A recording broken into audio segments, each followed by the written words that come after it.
going on?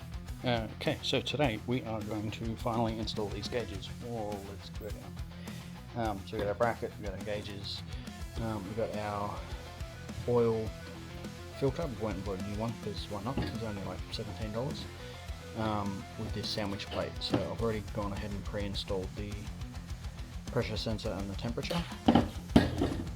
This is engine side, obviously, and then that sits on there.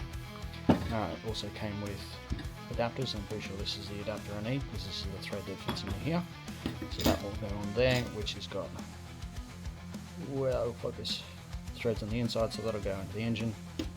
That'll go on there, and that'll go on there.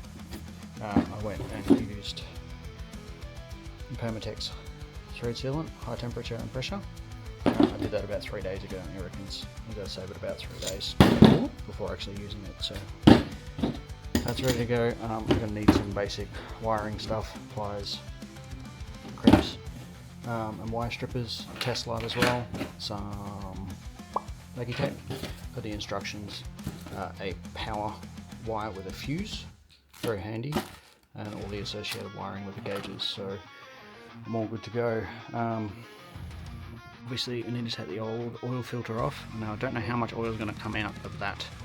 I don't really want to drop my oil either, but I've got an oil pan I'll put underneath that, take that off, put the new thread on, put the sandwich plate on, put the new filter on, button that up, and then just got to figure out where the wiring is going to go. Alright, so we're about 3 hours later. We've got the sandwich plate on. It was a bit of a pain in the butt because I put the adapter bolt in and then it took the thread out of the engine block. But I figured out that it needed the oil filter on top to like smush it all together and like really hold it together. And it is. There's no leaks whatsoever. It's not leaking oil, which is really good, especially out of where I put the thread sealant. Mint. The wiring coming up in here, up under here.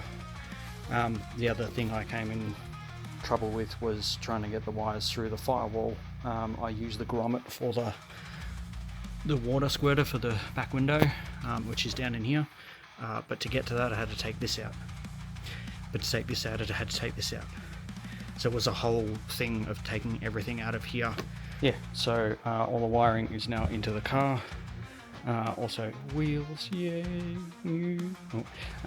yeah, so now all I've got to do is run the wiring for the temp sensor and then actually wire power, earth, ground. That's the same, power, earth, and signal, like constant power and accessory power into the main wiring loom for these, which is one of them here, this one. That fella there with all the different coloured wires, and then I can mount the gauges back in the dash. And then I tested the oil temp and oil pressure too, and they work, so that's good. That was another thing that was like concerning. I'm like, oh no, what if they don't work? But they do. Also I got my stickers on my wheels. Yeah, I'm done for the day because I've been out here for like 3 hours, so yeah, I am hot and sweaty and bothered and annoyed, etc, etc. So I'm going to pack up, and when I get another chance I'll come out and I'll finish doing the wiring for the water temp sensor, and then for the wiring for the main power, etc. And then hopefully when I come back it'll be all like, look what I did, it's all finished, yay! So take, cut, whatever. Alright, and we're back. It's like a week and a half later, 2 weeks later. All my wiring's done, the gauges are now in, they are wired up, they are tested, everything works. Yeah, very happy with it come out. I tried to patch in the water temp sensor wiring to the standard, where are we? The standard water temp sensor plug, which is here. So I learned very quickly that if I googled it properly, it's the impedance. The stock system runs an impedance of 0 to 100 ohms, whereas generally aftermarket temp gauges run, I think it's 10 to 200. So when I spliced it into that wiring, it was said it was 80 degrees straight away when it was in like 20. So of course once it warmed up it hit like 100 and then just started going off because it was getting the wrong signal. So quick race out, super cheap. I didn't really want to do this, put one of these in. I've done it in my old car, in my Celica. I just like it, just this little bit of thing there, but I did turn it around so the sensor's actually, oh, can't see it. Where'd you go? I don't know, it's under there. Anyway, so the sensor is on there, and as you can see, we've got our sandwich plate, our new oil filter on there, pressure sensor and temp sensor there, wiring runs up, and like I said, under through there, and the other wiring runs across and then down. So I just did a test, got everything up to temp, and it was all working. So I'll actually, while you're here, let's give it a crank. There we go. So as you can see, the temp sensor is, stock one is at half, and then we come over here and we're at, what is that, 83. So we got analog as well as digital down the bottom. So oil temps at 69. Oh, music. And our pressure is at 2. And obviously when I rev it, the pressure, if I can reach it, pressure goes up, which is what we want. So that's it. All my gauges are nicely done up, and as I said before, like all I need to do is open this and I can reach underneath to the buttons at the back of the units, and then I can change colors, I can set warnings, I can change the sound, that's the peak, so yeah, cut-offs, etc., the startup animations, that sort of stuff. Yeah, alright, calm down. So that's it, that's done. That's how you wire up these gauges. Now basically all gauges are pretty much the same. You've got a, you know, a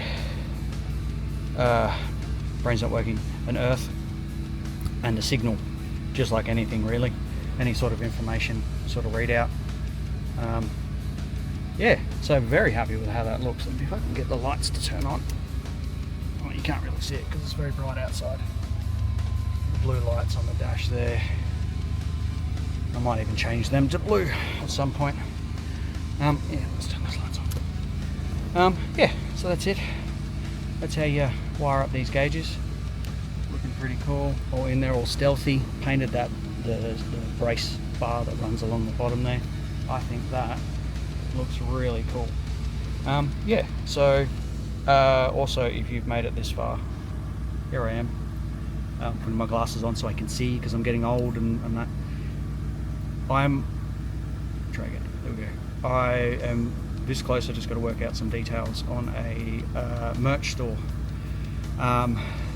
So if that gets going, I'll drop the links in videos and stuff so you'll be able to see it, and I'll make a post, etc.